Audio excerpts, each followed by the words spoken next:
Cool. So that should hopefully be us live now. A little bit early, a minute or so live. We will just give people time to join, etc.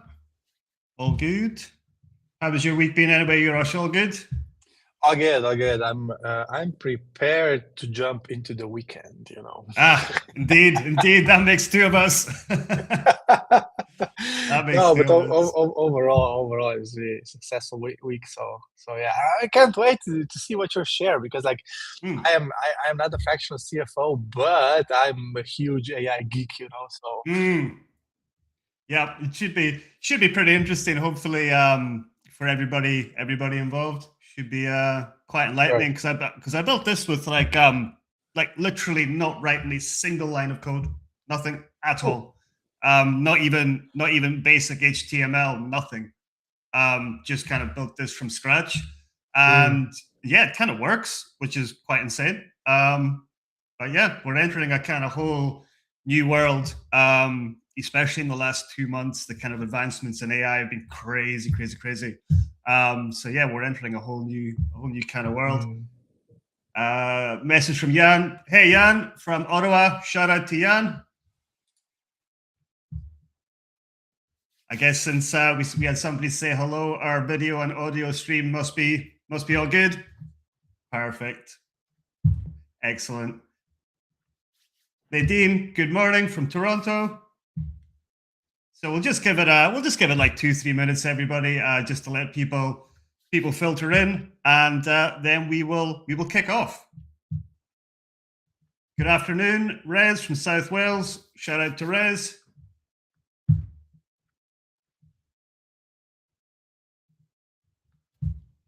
Good evening, all. Harish from KL. Shout out to Harish.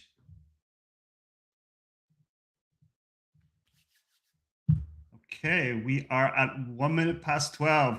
Stephen from London. Shout out to Stephen too. And shout out to Simon also from London.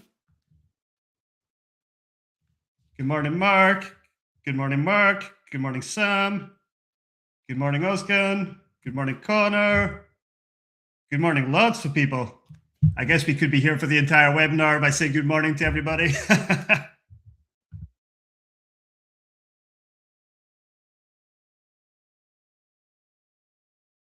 Good morning, Julie. Watching from your holiday in sunny Portugal. Certainly better weather than it is here in Scotland and Aberdeen at the moment.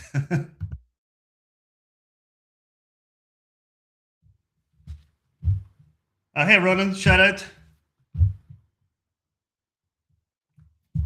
Cool. So we'll just give it 30 seconds or so, and then we will get kicked off with this webinar, which is showcasing the tool that I built in Claude Code in 2.5 weeks.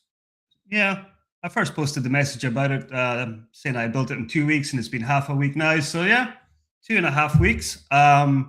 Pretty mind-blowing stuff, to be honest. I had no idea going into this whole session that I was going to come out with such a functional tool after 2.5 weeks. Pretty crazy. Cool. Okay, so I think we've got a lot of people in now, and I don't want to delay any further. So what we're going to do now is we're going to kick off. So kicking off now, and what we're going to cover here is the tool that I built in Claude Code, how I went about doing it, and then I'm going to showcase the entire tool, and then I'm going to take Q&A from you guys at the end. No question is off the table. So if you want to ask me any questions, feel free. If you want to give me some abuse, feel free. I will answer any question or take any abuse. It's all good. So a little bit of admin before we get started. This tool I'm about to show you, this is not for sale. I'm not turning this into a business or a product. This is simply something I have built for myself, my own use to make my life as a fractional CFO better and to improve the financial forecasting accuracy, etc., of my clients. I also do not have any course to sell you. This is not a sales call. This is not a sales webinar. I'm just here, a fractional CFO who's built something cool and just wants to share it with you guys, basically. But before we do that, I do want to give a few shout outs. So first shout out I would like to give is to Content Fueled. Urosh is from Content Fueled. This is the website here. If I share screen, 1 second. I will just switch that over there. Share screen there.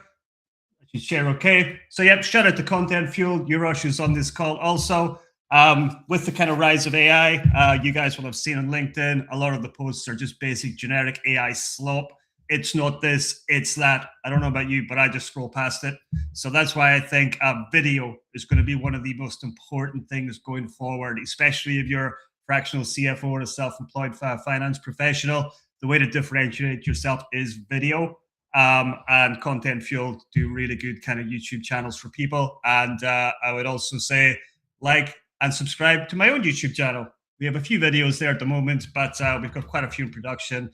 So I'll be posting content pretty regularly on my own YouTube. So without further ado, let us kick off. So Claude Code is there, and our tool is here. So this is our main login here, screen here, and you will see this tool is called Inflective Intelligence. One final shout out, the name Inflective comes from Inflective Group. I am the group CFO of Inflective Group, and I also work with a number of clients on the side on a fractional CFO basis. Inflective Group backing the top 1% of founder-led agencies. Check out the website, great folks there. So back to the tool. We have our main tool here, and we can create a new client and pop in the client name. We've got a master password there. All client files are stored locally on my PC. So nothing's in the cloud on this at the moment. It's all locally on my PC. And as you can see here, we've got two types of clients. We've got individual clients, and we've also got group clients. So what we're going to do here is, before I actually open up this tool and run through it with you, I'm going to explain how I built this. So it would have been like 2.5 weeks ago. I was kind of sitting thinking, well, okay, I'm seeing a lot of stuff online about AI, etc. You know, I want to kind of improve my skills a little bit more. So I thought, well, okay, let's see if I can build a 3-way forecast. So P&L, balance sheet, cash flow, all interlinked together. Let's see if I can use AI to do that. So I didn't use Claude for Excel for that, which is amazing, by the way. I used Claude Chat. And this was, there was a reason for doing this because I had the idea in my mind that eventually I would like to build something in Claude Code. So I figured if I kind of run through a normal Claude Chat with extended thinking turned on and build the model there, and I'm kind of running through the logic of how everything's built, troubleshooting questions with Claude, and kind of really getting the naming conventions right for the columns, making the cash flow correctly, making the three-way the three-way forecast all flow correctly.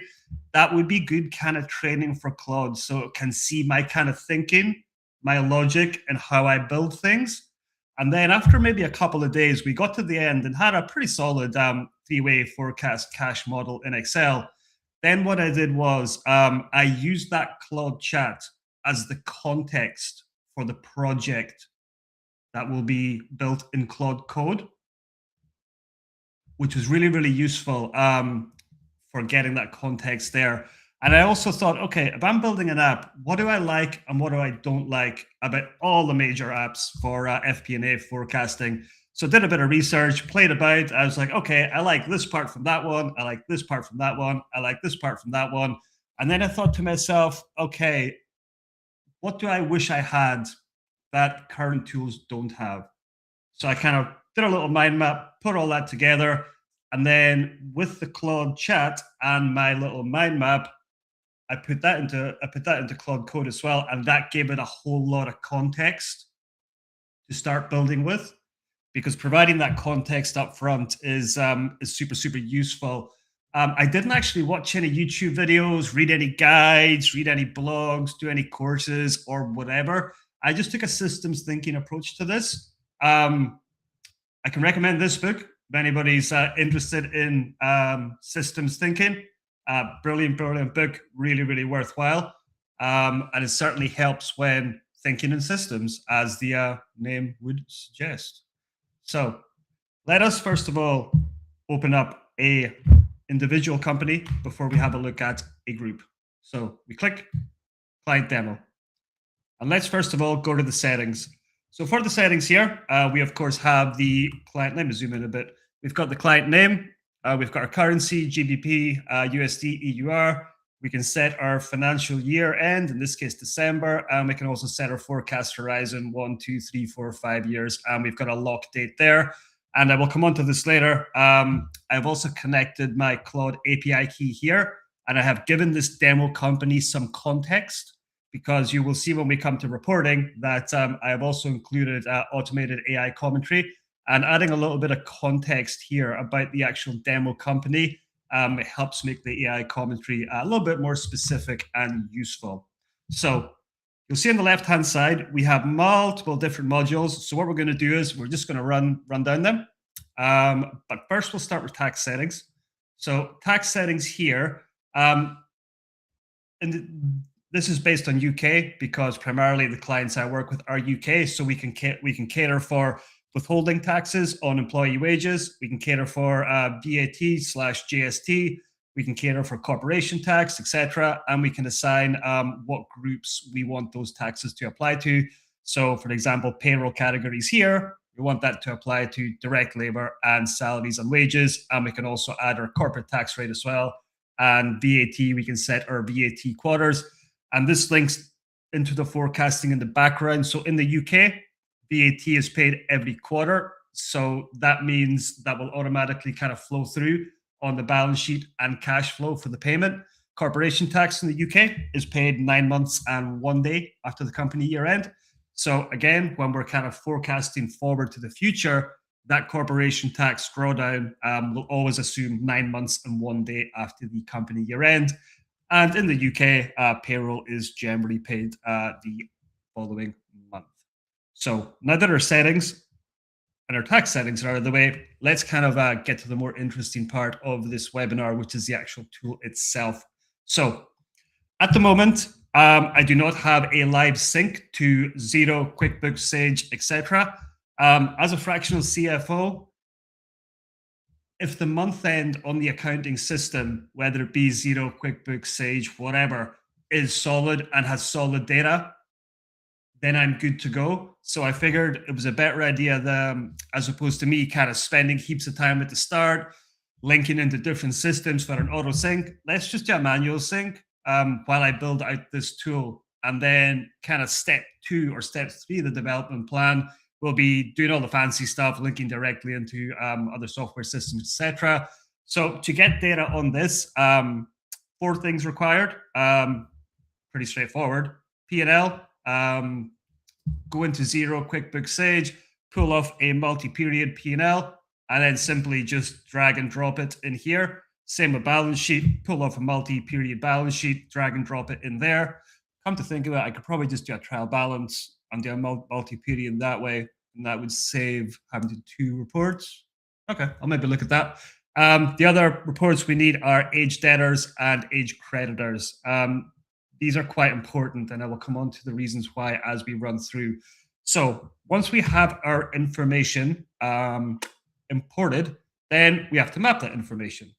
So we can see here, this is our nominal mapping section. So we have got revenue, cost of sales, OPEX, depreciation, amortization, interest, tax, dividends, etc. We can also edit this P&L structure any way we want. So let's say we wanted a new category, and this was like division A.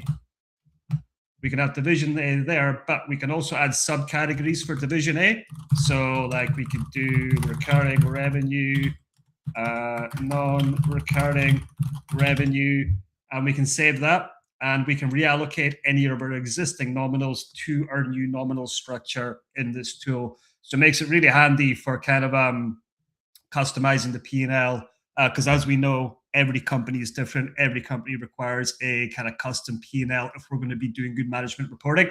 So pretty handy little feature there. And just to run through the other things in the mapping, we've got code, which corresponds to the nominal code in the source accounting system. we've got the account name. We can change the display label to anything we want. So, for example, if the nominal code consulting revenue project maybe wasn't an ideal explanation of what that actually was, we could change it to whatever we want, and we can set our VAT on each nominal code, and we can set the timing of the cash drawdown on each nominal code. First question you might think is, okay, that's fine, but what if one nominal code has lots of different VAT rates? What if the one nominal code has some customers that pay 30, some customers that pay 60, some customers that pay 90, etc.? This wouldn't work, but that's why we have something called mini forecasts, which I will come on to shortly. So just moving down the tree, drivers is next. So drivers kind of really, really powerful. Anybody that's familiar with three-way forecasting will know that drivers are always a good way to do it. So in this demo company here, it's got kind of two default play around sections: financial drivers and non-financial drivers. And what these are for, these are to create formulas in the forecast. So let me show you a real quick example of that. So let's say financial drivers, we've got two here. We've got a number of retained clients and a monthly retainer fee. Fairly straightforward. If we wanted to go into our forecast, I'll just choose reimbursable expenses. We can kind of tag the drivers. So at number of retained clients multiplied by at monthly retainer fee. Boom. That will give us our figure.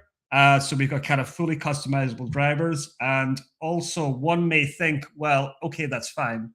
But what happens if we had, for example, staff drivers, and we had employee one, we had employee two. Let's say we had like 80 employees. Doing that kind of manual, this employee plus that employee plus that employee, would be a bit of a nightmare, just purely because of the amount of variables. So what I have built into this is the ability to add to do formulas with driver groups as well. So staff driver here is a group. So let's just put on some random figures. Let's just put 10,000, 10,000.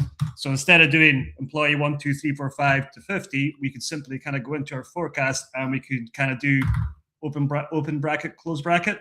So there we go, staff drivers, boom, and then the figure auto populates. And then we can also do driver groups multiplied by another driver group.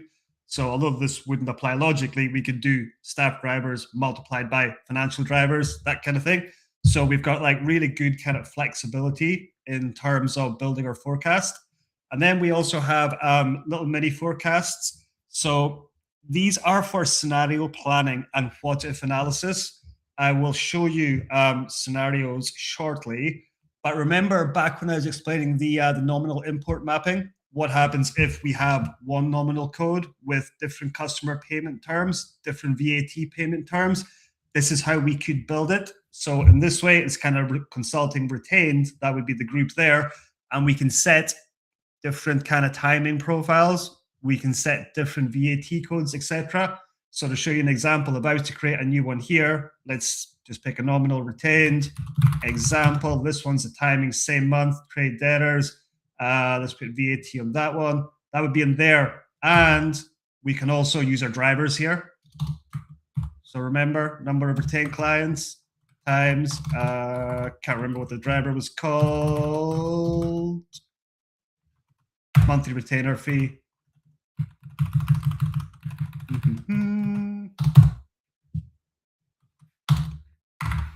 That's just the client revenue. That's easier. Boom, there we go. So we can also feed our drivers into this as well on these mini forecasts. And this allows us flexibility in terms of timing and VAT profiles, etc. And if we turn these on and off, P&L, end product will update live in real time. And we can set combinations of these for our different scenarios. And drivers there, mini forecasts, and you will see here, consulting retain mini forecast. This is locked because mini forecasts take primacy over nominal mapping.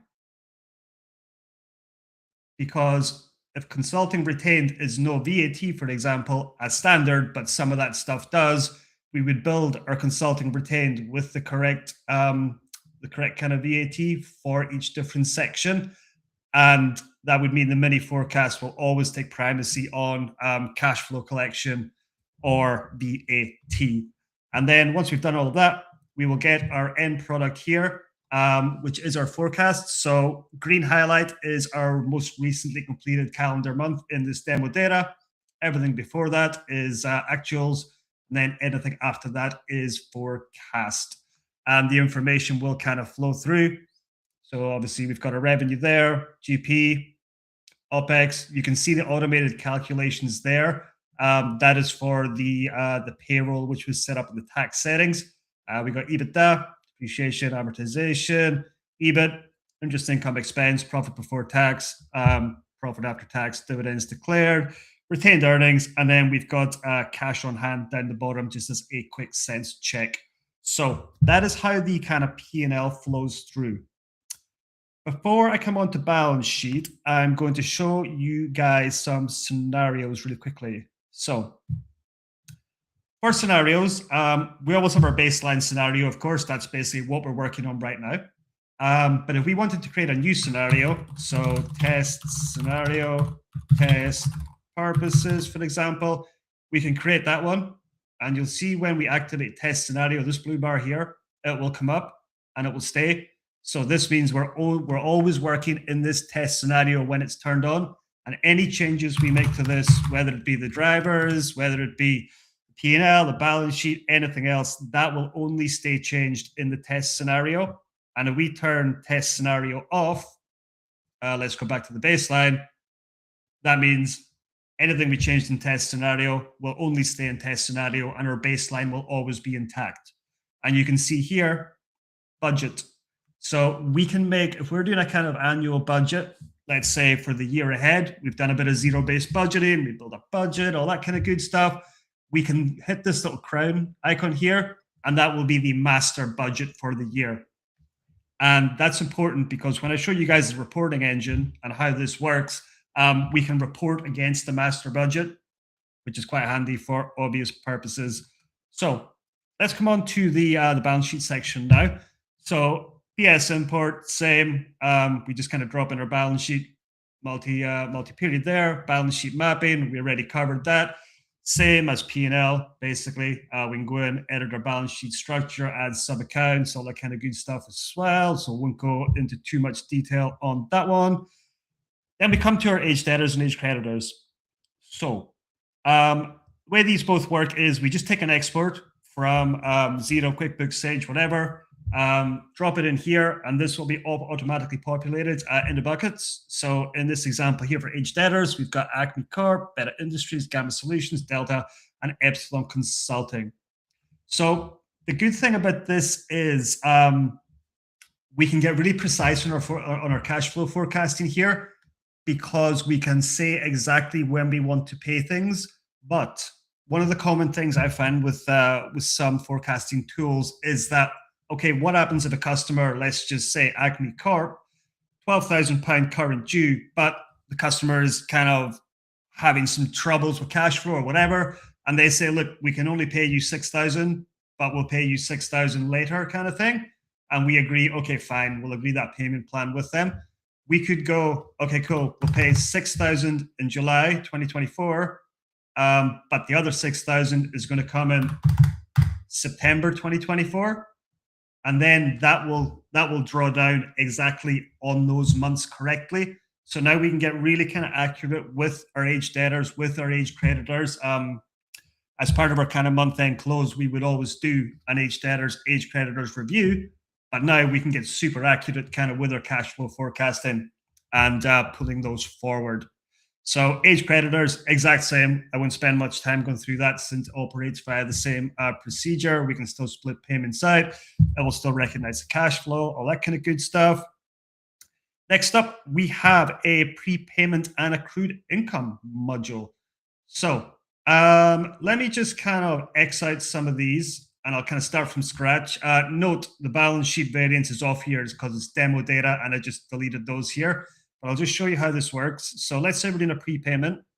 We go here, so annual software subscription, for example, nominal software subscriptions amount 12,000, and we'll say this one starts July 2024, ends June 2025, and the invoice for this is payable 30 days after invoice. So what happens here is, if we scroll to the right-hand side, invoice was raised in July. Okay, cool. It's 12,000, so that means it's going to be split 1,000 over the year. So our first prepayment balance, the balance sheet is going to be 11,000. We're going to recognize the first month of that software subscription there in July.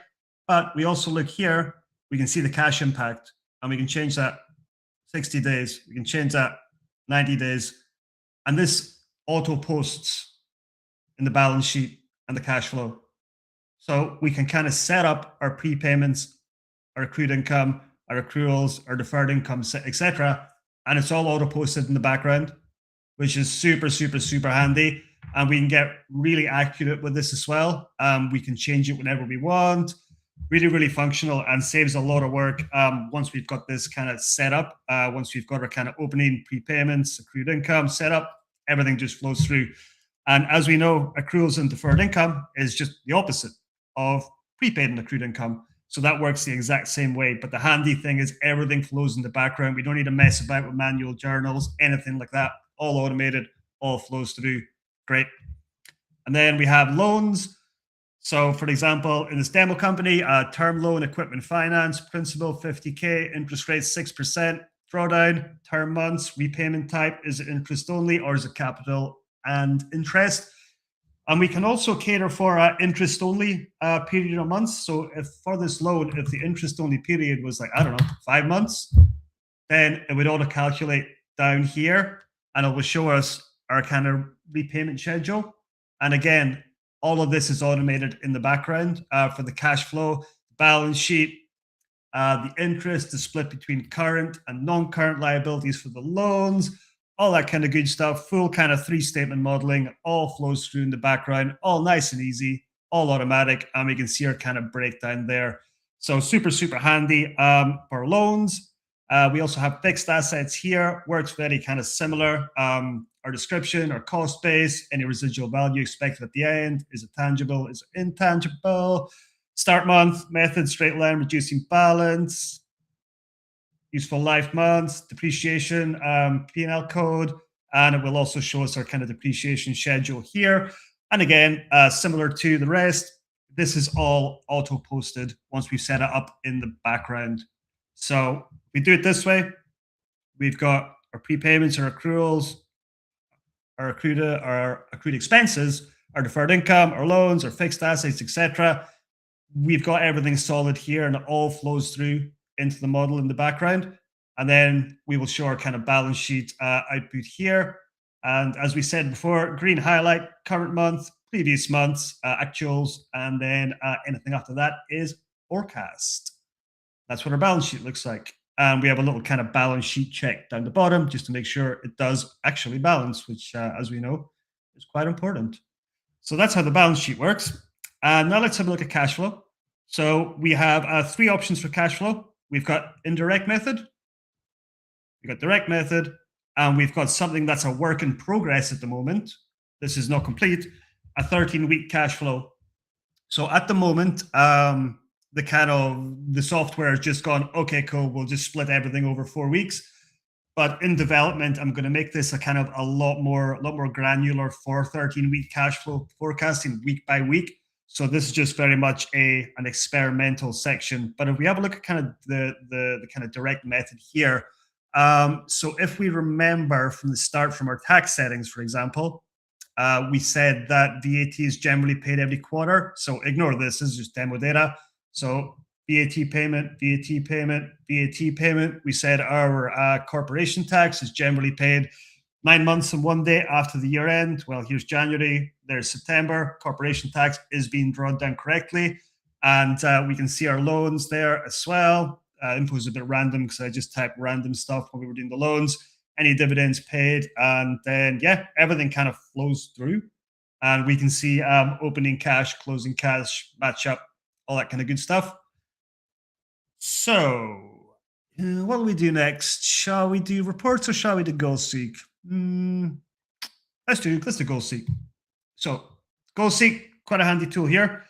Goal seek can be used on actuals or forecast data or a date range.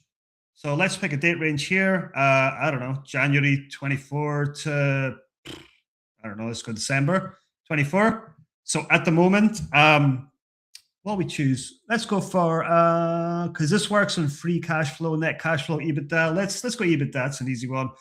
And let's go, okay, so what lever do we want to add here? So let's add recurring revenue lever. So we can add multiple levers to this and play about with it, but I'll just keep it simple for just now. So if EBITDA is currently 26.4% and our target EBITDA is 30%, solve, target not reachable. Okay, so that means recurring revenue was not a good one. Let's do all revenue, 30%, solve. Okay, great. So that would mean that in order for us to get that target EBITDA, all revenue would need a minus 62.8 adjustment. Well, that doesn't look right. Come back. Okay, so something I've typed in the background in those drivers or in those mini forecasts has screwed something up there, but it does work. It's generally pretty good for the goal seek. But yeah. So now let's come on to the reporting section here. So reporting section here, monthly performance report. So this is demo report here. We can, of course, preview the PDF and we can also download it as a PDF. And this is kind of the demo one here. So we've got kind of revenue, gross profit, EBITDA. We got a kind of nice graph here showing revenue, GP, profit after tax. We got our financial statements here, P&L, balance sheet, cash flow. We've also got some KPIs down here. Oh, I forgot to show you guys KPIs actually. Let me jump back.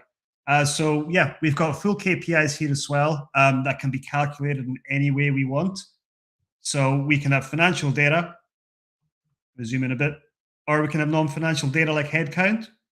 So if we were wanting to calculate average revenue per employee, for example, it's already there, headcount divided by revenue. And we can kind of add KPIs or any groups of KPIs. So this is a group, for example, and we can add anything we want as a KPI. And if the information is there, we can do a formula with it, the same as we did in drivers. So we can forecast on this information as well. It's not just kind of historical data. We can project forward in the reporting, any of our KPIs, any of our calculations, all that kind of good stuff. So really, really powerful on both an actuals and forecasting methodology. But let's go back to reporting. One sec. So reporting, pretty flexible. So we can add lots of different things here. So let's say we want to add, I don't know, a chart. So there's our chart down the bottom there. What do we want to add to this chart? So let's say 6 months of history and 6 months of forecast. And what we want to add to this is, let's start with cash in bank. So let's go there, and we want to be looking for cash at bank. So there we go there, nice little bar chart.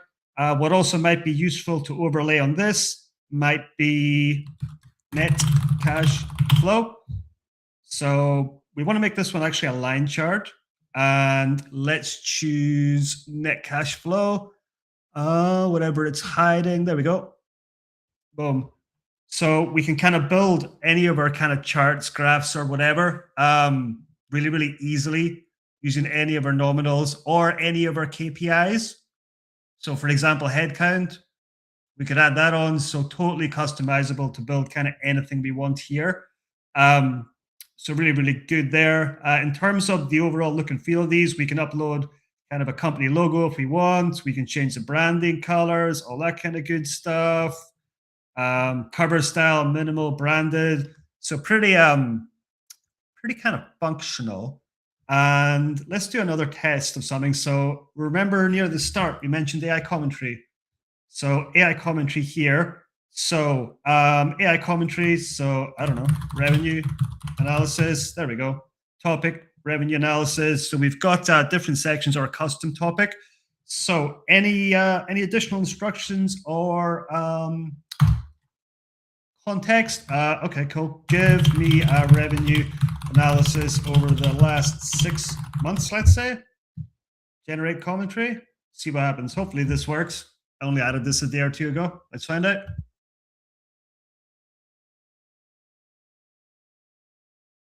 Ah, good. It works. Okay.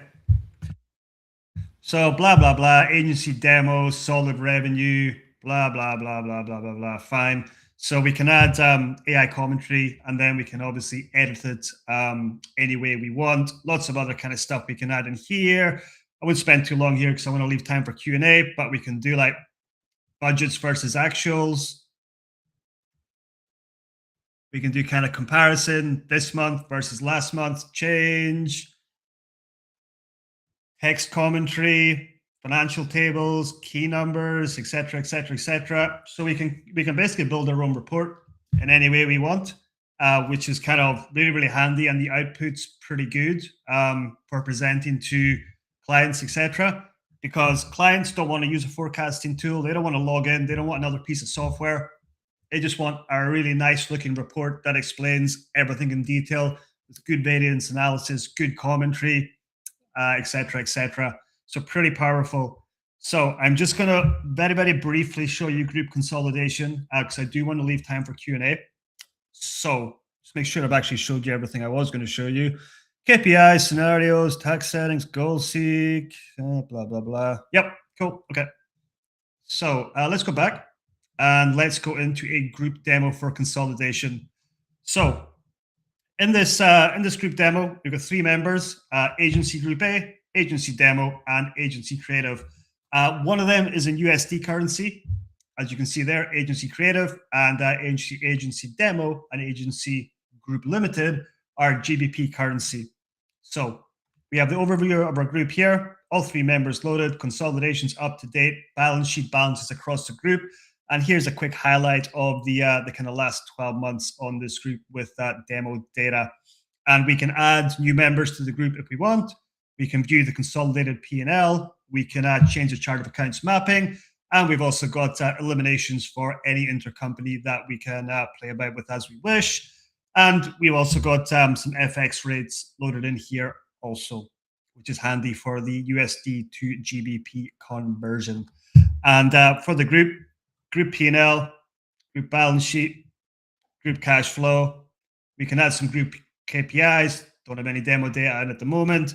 And we have our reporting tool also, which is available for the consolidated group. So we can see here consolidated key metrics for the group: revenue, GP, EBITDA, revenue by entity, agency group limited, 38, agency demo, 1.6, agency created, 505, that kind of thing. And similar to the individual demo company that I showed you guys before, we can build these reports in any way we want, brand them, save them as a nice PDF to send to our end client. And is there anything else I was going to show you guys before I take questions? No, I think that was it. So let me come off share screen for a second. And what I will say at the end of this is that I had no coding experience at all, guys. Nothing. I hadn't built, I don't even know HTML, anything like that. And I have kind of built this in like 2.5 weeks. And I've tested it on the data for my own company. It works. I've compared it to the forecasts I have in different tools. They match. The cash flow flows properly, balance sheets properly, P&Ls properly. It actually works. So this tool is good for me to use. So what I will be doing is I will be transferring all my current fractional CFO clients, assuming they're happy to do so, onto this tool. And this is a tool I will use going forward for all my fractional CFO clients, for my own forecasting, for my own reporting, etc. And this was 2.5 weeks of knowing nothing about coding, absolutely nothing. So if you guys think about it, what I showed you there, let's say I wanted to add in stock. I want to add in work in progress. I want to add in a module for leases, whatever. If I want to do that, it's about 45 minutes work. I go into Claude Code, I load up the project and go, okay, I want to now add a lease module into the balance sheet. I want it to cater for operating leases, finance leases, give it as much context as possible. Then Claude Code will create the kind of alpha version of it. And then I go into the tool, it'll show me the alpha version. I'll take a screenshot of the alpha version and then put that screenshot into Claude Code and go, hey, the green highlight that I've just highlighted in that screenshot, I don't like the look of that. That should be over there. Or do you see that figure there I've highlighted? That's actually a wrong bit of logic. That's not flowed through correctly. So we need to double check that kind of thing. So you just kind of iterate part by part until you have the completed module. Generally takes about 45 minutes. The goal seek I built in an hour and a half. Although it didn't work in the demo, it usually does. But that was like an hour and a half. And yeah, you could take it even further. So let's say valuations. You wanted like an ongoing monthly valuation of the client's business. You can build in the valuation logic to it. You want to bring in, I don't know, org charts. You want to bring in something else into this tool. You can customize it specifically for your client or kind of just for a general use for my own kind of forecasting. So like this is a kind of world we're living in now where I can spin this up in 2.5 weeks with no coding knowledge at all. And it's replaced all the current tools that I use. And I will be using this going forward for all my clients. So yeah, we're in a brave new world, ladies and gentlemen. If I can do this in 2.5 weeks, then hey, there's no reason you can't. Like I said, I didn't read any blogs, any articles, watch any YouTube courses or whatever. I just went into Claude. I went, okay, let's build a 3-way forecast. Okay, cool. How do I use Claude Code? And then it told me what I need to do. I'm like, okay, cool. That seems fairly straightforward. And then I did what it told me to do and then kind of started building. And there we go. So I hope you guys find that kind of useful, enjoyable, scary, enlightening, whatever kind of word you may want to use to describe it. And yeah, we got about 20 minutes. So I will be happy to take any questions from the chat. So, Kevin, first of all, thank you for this amazing presentation. And while you were geeking out, in this tool, I was checking the comments, and a lot of attendees would like to know a bit more about how did the whole process actually look like. You said that you had no prior knowledge, you don't know how to code. So maybe if you can touch upon the process, like how you built this tool in first place. Yeah, of course, no problem. So I think I touched on it on the at the very, very start before a lot of people came in. So I'll just reiterate because a few more people will have joined since the very, very start. So idea popped into my head. Hey, I want to get better at AI. I want to learn how to do things a little bit better, basically. So, okay, I'll maybe try to build some kind of app, some kind of forecasting app. But I know that the core of any forecasting app is going to be the 3-way forecast, the P&L, the balance sheet, and the cash flow statements. So I need to get that right before I even do anything in Claude Code. So I just used normal Claude chat for a day or two with extended thinking turned on. And we basically just built that 3-way forecast over a couple of days. I say a couple of days, it was a couple of evenings. We kind of built that. And with me asking questions back and forth to Claude, it kind of got my thought patterns and how I prompt, the logic I use, all that kind of good stuff. And that gave it really, really good context for what I was looking to do. And then I did a bit of market research on all the kind of main FP&A tools, all the main forecasting tools. Okay, cool. I like that. I like that. I like that. Okay, I wish my tool did that. I put it in like a little project plan. And then I opened up Claude Code. And then I said to Claude Code, okay, here is my little project plan, but here is also the entire chat with Claude Chat that we spoke about in terms of building that 3-way model. And there was lots of back and forth, me asking questions. Okay, this doesn't balance. Okay, you need to do that. okay, the naming convention is wrong, okay, the columns are wrong, blah, blah, blah, blah, blah. So with my own kind of vision of the app and with the pre-existing logic of building that three-way forecast in normal Claude chat and my kind of existing knowledge of kind of just thinking in systems, once I did that, Claude created like a 14-point plan in Claude Code. So step number one, we go here, this will be our first sprint. This will be our second sprint. This will be our third sprint, or fourth, or fifth, or sixth kind of thing. So I just kind of started working through the sprints. Obviously, we build the core first. We build the three-way model before we even start thinking about adding on any kind of bells, whistles, all that kind of good stuff. Then at about sprint 6, I was like, you know what? I'm just going to freestyle this from now on. As you, Russ, will know, I'm a big fan of freestyle. So I just kind of started to freestyle from that point onwards and just kind of building it out from my own vision kind of thing. And yeah, that's basically how the build went. Cool. I have a couple of more questions here. Let me just, can you explain the difference, or like Claude Chat versus Claude Code versus Claude for Excel, and where do they fit in? Yeah, sure, of course. So Claude for Excel is that actually lives inside Excel itself. So when you open Excel, if you go to the add-ins section, you can add in Claude for Excel, and that will sit inside Excel on the right-hand side. And what Claude for Excel is really handy for is when you're working in a spreadsheet yourself, doing stuff or analyzing data, and you want that little kind of helper on the right-hand side. So if you've got a spreadsheet, you open up, it's got messy, unstructured data or whatever, you can just kind of click the little button on the add-in, Claude for Excel will open. You can say, hey, can you format this data in a structured manner? Kind of use these columns, this kind of formatting. These are the key things I want to see. And then Claude will pretty much do it. So think of Claude in Excel as more of a kind of sidekick.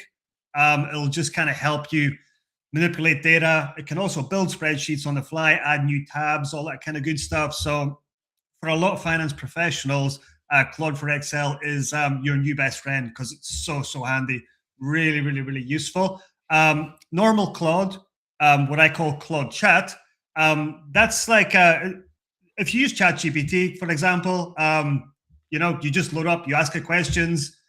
Claude's the exact same. But with Claude Chat, you can turn on something called extended thinking. And that's a little toggle. So if you don't have extended thinking turned on, Claude will try to give you the fastest answer possible to any query. So you ask any query, blah, blah, blah, it'll go, okay, lightning speed back, boom, here's the answer. But if you have extended thinking on, it will take longer because it will use more kind of tokens in the model, if that's the right terminology, I don't know. But it will basically spend more time on the query. So you won't get as quick an answer, but you'll get a better answer. So what I use for whenever I'm using Claude Chat, I always use extended thinking for everything. Sure, it might take 2-3 seconds longer, but my answers are going to be a bit more accurate. While Claude Code is for actually building apps and building stuff. So, for example, you wouldn't use Claude Chat to build this kind of app. You would use Claude Code because it's pulling together like 4 different coding languages. It's doing it all in the background. But I'm just asking it questions on how to build and iterate kind of thing. So think of it this way. Claude in Excel is your Excel sidekick. You're working in internal finance docs, forecasting docs, whatever. Claude in Excel can help you. Claude Chat, your general chat tool. Use extended thinking. I always do. And Claude Code, if you want to build some cool apps or whatever, Claude Code is the best way to do it. There's also Claude Cowork, where you can deploy different agents, all that kind of stuff. But that's probably outside of the scope of this webinar for a finance focus. And do you use which subscription are you using? Because you're using tons of tokens here, So is the basic, the Pro, so the $20, I think is the cheapest one. Is it enough for this to build a tool like this, or do you need like the higher subscriptions? Yeah, so the subscription level I pay for is the max plan, which is about $100 a month. UK, it's about $75 or something. But to be honest, I would literally pay 2,000 a month for this. Literally. I'm not even joking. I would pay £2,000 a month for literally the technology we have right now. It is that good and has that much kind of efficiency gains across the board. Yeah, for $75 a month, absolute steal.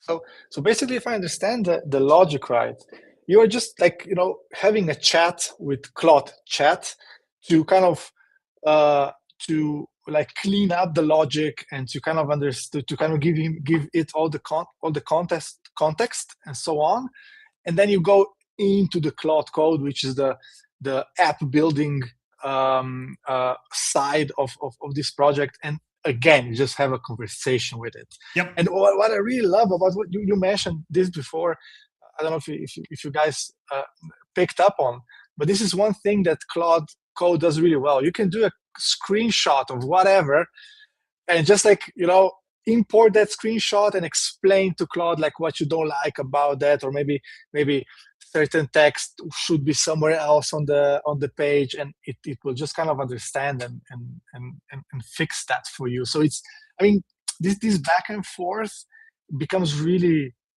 much easier, and especially like if you don't have any prior knowledge in coding, and this is one of the ways you can help yourself basically. Exactly, yeah. And like honestly, like screenshotting and then putting the screenshot in is so useful when you're working with AI. Take a screenshot of something, maybe highlight this, highlight that, whatever, and then paste it into either Claude Chat, Claude Code, whatever. And then like, okay, the green highlight, this is wrong, it needs moved over there. The purple highlight, blah, blah, blah. It just makes it so much easier because you're giving Claude visual context to work with. Building that entire tool, the way it worked was pretty much me screenshotting stuff. So Claude would give me the initial output. I would screenshot the output, go, okay, green highlight, yellow highlight, red highlight, then paste that back into Claude Code and be like, okay, green highlight, it's good, but it needs moved over there. Yellow, that's not quite right. We need to rethink our approach of how that's done. And red, no, Claude, that's not good. We need to dump this idea altogether. So kind of screenshotting back and forth, really, really powerful. Yeah, people are saying, please don't tell Claude folks that you are willing to pay 2K for this per month, because I'm just going to charge us more. Yeah, I must apologize to everybody in chat and the rest of the world if any Claude representatives are here and do hear me say that. If I am responsible for lots of heartache in the world, I do apologize. I have a couple of more questions here. Do we have time, Karen, for them? Yeah, we've got time for a couple more. All good. Okay. So what stack did you use for the project? What stack? Mm-hmm. No idea. No idea. Just Claude, I guess. Claude Code and yeah, just Claude Code. I know and again that shows I don't even know what software like packages it's built in the background. I know it works. From memory, it's like Vite, V-I-T-E. I don't know. It's like the easiest way to think of it is I drive a car. I don't know all the engine components. I just know it works. It gets me from A to B. And that's what this does. It works and it gets me from A to B. I don't need to know what type of engine, what kind of whatever, blah, blah, blah. Yeah. Do you foresee that these kind of apps are going to replace Excel and Power BI entirely? Excel, no. Excel's too kind of institutionalized just in the world, basically. So Excel, no. Power BI, maybe. I don't know. I can imagine Power BI is pretty locked into the Microsoft ecosystem. And I would be absolutely shocked if Power BI does not already have some really good AI stuff anyway. If it doesn't, it probably will in a few months kind of thing. So I think maybe replace might be the wrong word, but I think it kind of democratizes a lot of SaaS to users like myself who want a very specific thing built that works exactly the way they want. So if you're like a fractional CFO, CMO, CTO, whatever, and you wish you had your own app that just worked perfectly for you, and your clients, or you're a small business kind of thing, you want to build your own CRM because maybe Monday.com, HubSpot, whatever, just doesn't work the way that you want it to for your own business, you can build it in Claude Code. Perfect. So a lot of SaaS will become democratized, and a lot more people will start building custom tools that are specific for their business. But do you see any kinds of limitations that this kind of tool that you kind of create yourself with Claude? What kind of trade-offs does it have comparing to off-the-shelf tools that you find on the market? I guess the trade-off would be number one, the development time. Actually building the thing, going through the whole process, fixing bugs, all that kind of stuff. More difficult features would probably be more technically challenging. So, for example, if I wanted to next week link this up for an automatic sync with Xero, QuickBooks, Sage, Free Agent, I don't know how technically difficult that is. I'd imagine it's a little harder. So that might take me more time. While an off-the-shelf tool, you buy it and it works. It's already got all of that built in. And in terms of kind of client data and security, everything's local on my PC. So there's no client data going anywhere. It's all I'm doing is taking the information from Xero, QuickBooks, Sage, literally export to my PC, and then I load it into my tool kind of thing. If I did want to host it, I could quite easily. There is, of course, even though the data is local on my machine, there's still a password required to access any data kind of thing. And there's no password reminder kind of thing. It's like the master password for that client. Only I know it. Nobody else. There's no password reminder kind of thing. So yeah, I guess if I did want to kind of host it anywhere, I probably could. I wouldn't imagine that'd be too difficult. Something like Vercel or whatever, pay $150 a month, get their super secure plan. And then also that would be like add some two-factor authentication in there. So you could have 2FA, you could have Vercel, but you could also have the password locally per client file. So you've got like three-factor authentication. But this is only 2.5 weeks of work kind of thing. These are things I've not even thought about. I've just focused on building a fully functioning forecast tool at the moment. So how easy is it to validate the output from the code when it gets things wrong? So how do you do that? So for me, because this is specifically a finance app, I know what I'm looking at in the output. I know this number should be that. I know that should be there. I know that should be there. So on a pure finance front, pretty easy for me because as all the finance folks here know, a three-way model, it follows a specific set of rules. It follows a structure, it follows a flow, it's all drivers, all that kind of good stuff. For my own limited company, I did set myself up as a client in the software, and I built it out, and I compared the two models, my model and the model I have on another forecasting tool, and they both matched. I tried different drivers, I tried different things, and everything matched on both tools. So that gave me somewhat of a degree of confidence. But again, I will reiterate to everybody that this is like 2.5 weeks on evenings and weekends. I'm not talking like I'm working Monday to Sunday, 7 a.m. to 7 p.m. This is literally evenings and weekends doing this. So, hey, maybe there are a few bugs somewhere. I don't know. But once I'm ready and happy with all the features, then I'll probably spend a week doing like a super deep dive on bugs, like anything I could possibly think that could go wrong on the finance side of things, on the flow side of things, really do some kind of bug testing in great detail. Yeah.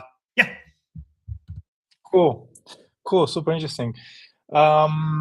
Yeah, I think that there's one more question. I hope I'm going to ask this in the right way because I'm not a finance person. Yeah, go for it. Finance guy, but is the budget based on the forecast built from the model? One or two ways you can do it. You can do it either upload a manual budget, or you can save the budget as a forecast. So either option, you can do both because you already have the nominal mapping there.